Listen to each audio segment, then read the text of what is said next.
Hey everybody, it's Thursday, April 16th, 2009. Thanks for stopping by. Again today you need to go check out Democracy Now! Great show today. Amy Goodman talked about how Barack Obama has claimed something called sovereign immunity. And what he's talking about is he's not going to allow ordinary citizens to sue the government because the Bush administration violated the law in spying on them and eavesdropping on their conversations or their emails and other things of that nature.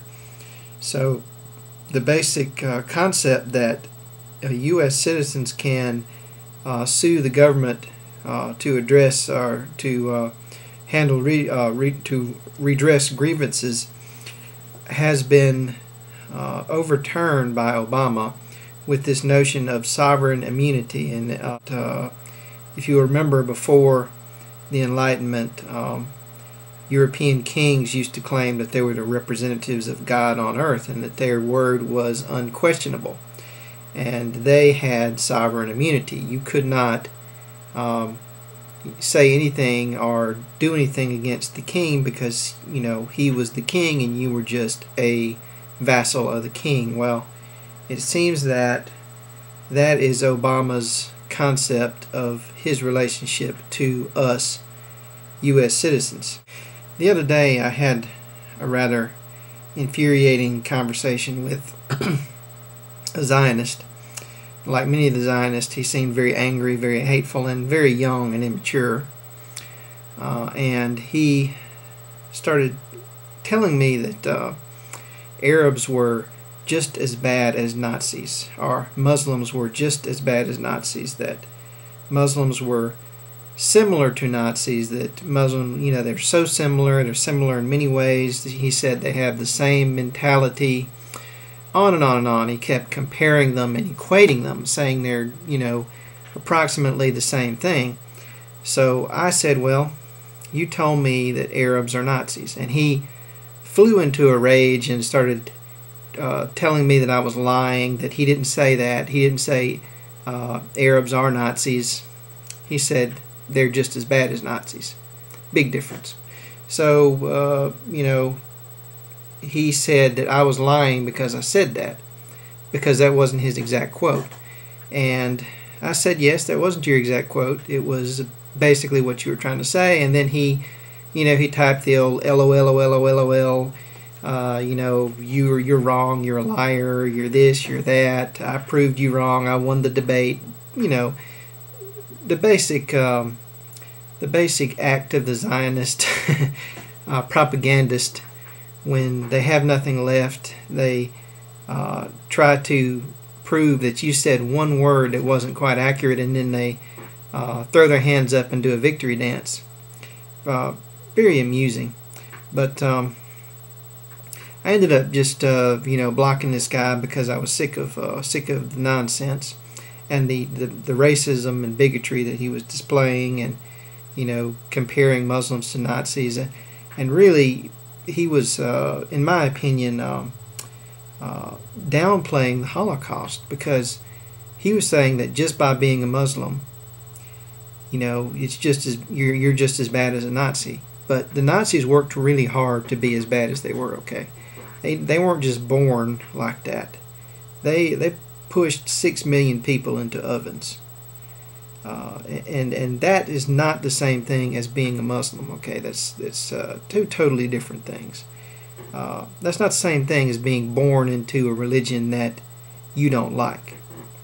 Whatever you might think of it. So, to me, that he was really off base and out of line in so many ways. It's just hard to recount them all. But then today, what I thought was really funny and interesting was that a German guy came on my channel and claimed that he supported the BNP. Now the BNP is the British Nationalist Party, which are basically the British version of Nazis. They're very very nationalistic, very racist, very authoritarian, very right-wing, everything that the Nazis were, these guys are. And he supported them, and he was from Germany. So this guy, he's a fascist and pretty much equivalent to a Nazi. And he spoke very much like a fascist. He said that I had better take down all my videos, that he was going to shut me up, and you know, just had very obnoxious and you know, rude demeanor. So he was a big fan of the young Zionist that I was talking to before, who was you know, acting like a child again,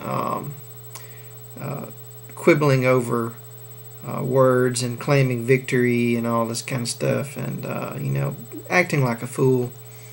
So, you know, congratulations to this young apologist for Israel. You have fans among the Nazis. Huge community of people on the internet, and what they do is they discuss books that they've never read and never will read and don't understand. And the way they discuss books is they find clips that have been taken out of context from these books, snippets, sentences, phrases that sound bad, and some of them undoubtedly are bad, and they put them on websites, and they try to get you to hate people based on those quotes. And you know, you can take quotes from the Quran and make the Quran sound very evil pretty easily. But if you actually read through the Quran, and I haven't read through it, but I believe the Muslims that I talk to, and they say that if you read through the Quran, the basic message is to be merciful, to be just, you know, defend yourself when you're attacked, but don't just go around killing people for no reason. You know, the Quran says there is to be no compulsion in religion. The Quran says God does not love the aggressor. The Quran says, you know, when someone has ceased being aggressive towards you, you must show him mercy.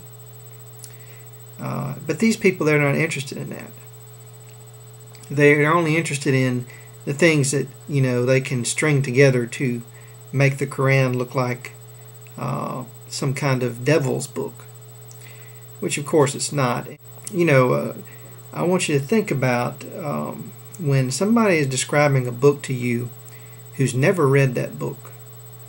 You should really seriously question that and wonder what this person really knows about the real, true message that is in that book. And you know, if you can find a quote or a sentence or a phrase or a word from that book that sounds bad, it doesn't mean anything. You have to read the book to understand what it's really trying to tell you.